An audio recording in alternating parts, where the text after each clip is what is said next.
अब आप एक और चीज देखिए कि एक बच्चे या एक बच्ची को उसके माँ या बाप ने डर के माहौल में परवरिश पाई है, उसी बच्चे और बच्ची को आप मैट्रिक में पहुंचकर या इंटरमीडिएट में पहुंच कहते हैं किसी डरना नहीं चाहिए, तुम्हें कॉन्फिडेंस से बोलना चाहिए, बिल्कुल ऐसे। मेहमान आते हैं तुम बात क्यों नहीं करती, तुम जो है वो फंबल क्यों कर जाती हो, तुम घबराहट का शिकार क्यों होती हो, तुम स्टेज से क्यों डरती हो। भैया आपने 8-10 साल लगा के उस बच्चे के अंदर खौफ पैदा किया, डर पैदा किया, पुख्ता किया उसको। अब जब आपने पुख्ता कर लिया, फाउंडेशन बन गई, अब आप कह रहे हैं कि डरती क्यों हो, राइट। खौफजदा क्यों होती हो। बहुत खूबसूरत बात जो की वो की 2 नोबेल इनाम याफ्ता वहद औरत दुनिया की मैडम क्यूरी ने, जब उनको सेकंड नोबेल प्राइज मिला, उन्होंने एक जुमला बोला। उन्होंने कहा दुनिया में किसी भी चीज से डरने की जरूरत नहीं होती, उसे समझने की जरूरत होती है। जब वाह। आपको समझ आ जाती है तो आपका डर खत्म हो जाता है।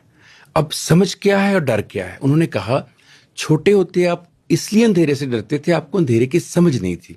जब आप बड़े हुए तो आपको अंदाजा हुआ अंधेरे का ना होना दरअसल रोशनी का ना होना है। तो जब रोशनी नहीं है, इट डज नॉट मीन वहां कोई और चीज आ गई है। अब आप समझ गए। तो डर को अगर आप खत्म करना चाहते हैं किसी इंसान के अंदर, उसे अंडरस्टैंडिंग दे दीजिए। डर को खत्म करने के लिए नसीहतें नहीं जरूरी कि आपने उसको समझा दिया, डरा दिया, बिल्कुल। बता दिया, नहीं नहीं, आप उसको अंडरस्टैंड करवा दें। कैसे? वो कहते हैं the best way out of difficulty is through it.